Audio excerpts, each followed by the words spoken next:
Music in a video game is important. Without it, an intense moment in a game can actually turn into a pretty awkward one. Without music, it doesn't matter how visually appealing or fun the gameplay is, because the game is incomplete. Whether it's an intense track for a boss fight or just some ambient music for a quiet place, you're always going to hear something. The point of this will always be to bring out the emotion, atmosphere, and overall vibe of a setting. The approach that composers take towards making an original soundtrack for a game, however, varies greatly. First of all, the music should almost never be the center point, with some exceptions of course, but ultimately music is supposed to amplify whatever the player is experiencing. The type of music that best fits this description has to be overworld music. For example, in The Legend of Zelda Wind Waker, sailing across the sea is naturally an adventurous thing, but if we remove the music, it's awfully peaceful instead. While this mood works sometimes, in order to achieve that real feeling of adventure, this music is added to the journey.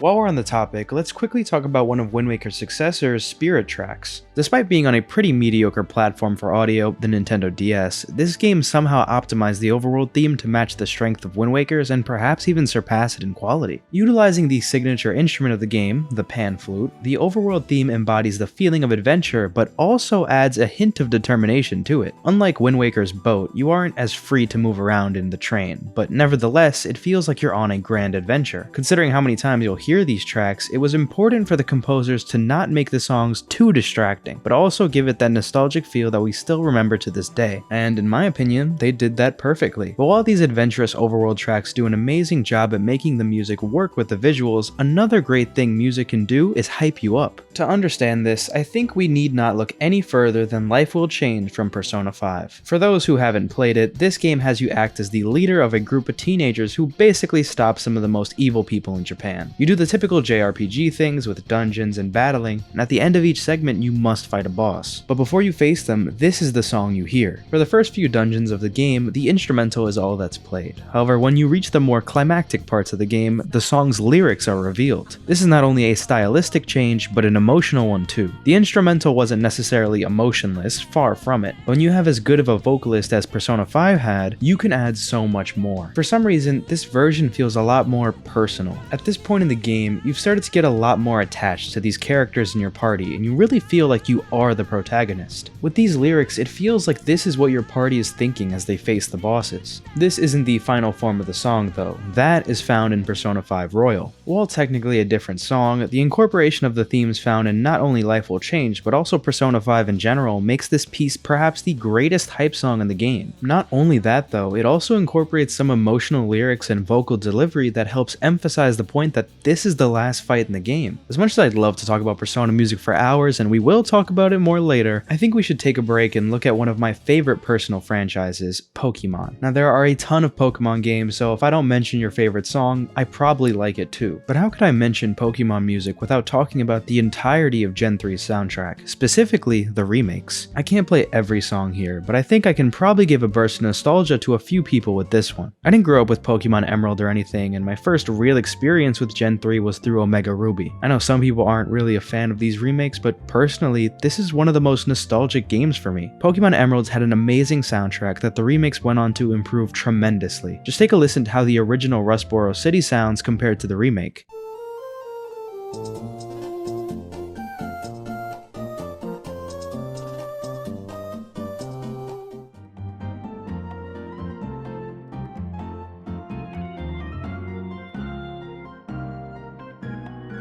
This game didn't change much of the songs at all and simply adapted them to modern instruments. This results in the songs giving players the same nostalgia they get listening to the old songs from the GBA. Throughout all the Pokemon games, there's usually a solid musical theme throughout all of them. Gen 2 was heavily inspired by traditional Japanese instruments, Gen 5's music was diverse just like the area it was based on, and Gen 7 was inspired by tropical music. Theming is something that is often overlooked when it comes to video game music because it's a very subconscious thing. A good soundtrack can have songs that all sound pretty different but feel the same. If you couldn't tell already, this video has been heavily discussing Zelda, Persona, and the Pokemon franchises. This is because I feel like these games handle the theming so well in each of their releases. For example, the last 3 Persona games each chose 1 or 2 genres of music to define most of their songs. 3 used rap and hip hop, 4 used pop and soft rock, and 5 used jazz and and rock. These weren't just arbitrary choices either. These genres were specifically chosen because it aligns greatly with the settings in the game. Jazz and rock fits Persona 5 perfectly because the main character lives two distinct lives, one as a normal student staying in a cafe, and the other fighting crime. While the premise of Persona 4 is similar to Persona 5, this time you aren't fighting as much crime. You're really just trying to save your friends from themselves. Not to mention, the friendship aspect in this game is incredibly emphasized due to the setting being in a small town. This is why the music is a lot more friendly compared to 5, where you don't really live near any of your friends and you have to take the subway everywhere. In fact, there was a time in my life where I had to commute to school in New York City, and it was indeed quite lonely spending hours on the train and by myself at home. While not necessarily a franchise I'm emphasizing much today, I feel like I have to mention how well 3D Mario games tackle theming. Quite literally every game takes place in a unique location, some even having dozens in just one game. Super Mario Sunshine had different variations of tropical music, Super Mario Galaxy had one of the best showings of orchestral music in gaming, and Super Mario Odyssey had a completely unique soundtrack for each kingdom. But even though following a general theme for a game is important, I can't leave out character themes as well. This would include a song that is often associated with a character, or even a theme that plays when you fight a specific boss. Classic ones include the Guile theme from Street Fighter 2,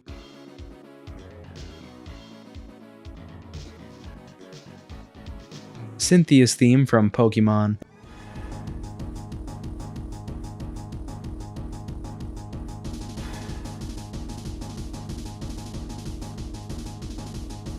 and of course Megalovania from Undertale.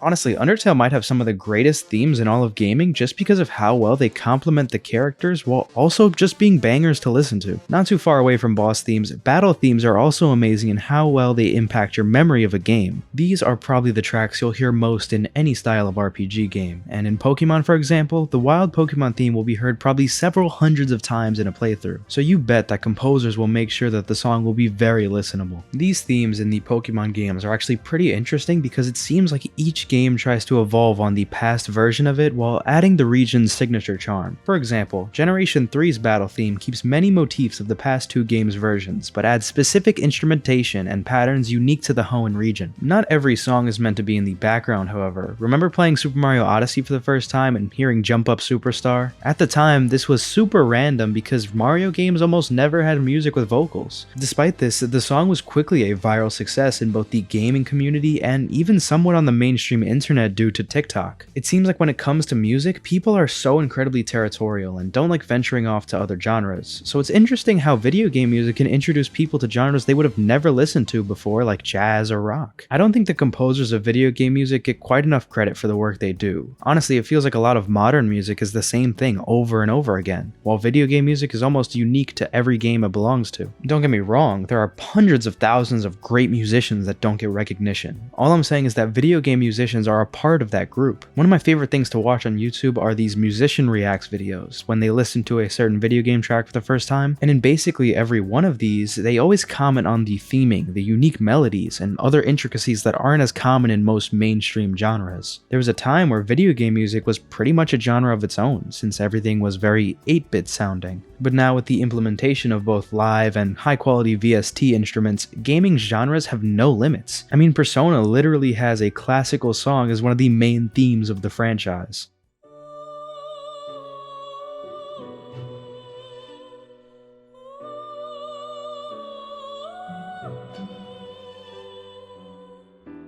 Let me be clear when I say that I have a very limited amount of musical knowledge. I can play the piano at a pretty basic level, and my music theory skills are basically just what I remember from high school piano classes. And despite this, I feel like I have a strong understanding of what makes a song sound special. I have a close friend who I occasionally watch make beats and instrumentals, and it's always a good time discussing the little things that can be added to make a song sound so much better. If you were to ask me why I love video game music so much that I listen to it regularly in the car, at home, and at the gym, I think it comes down to emotion. Video game music is nearly always designed to get some sort of feeling out of you, and as someone who has played a lot of games growing up, I can think of a song for pretty much any emotion. Honestly, one of my favorite parts about the video creation process is choosing the right background songs to play so you resonate with my words more. So if you're someone who enjoys when a game's music is impactful and memorable, maybe give it a try in the real world. Throw in some music the next time you're at the gym or doing some work. And who knows, maybe you'll even get a boost in how well you do things.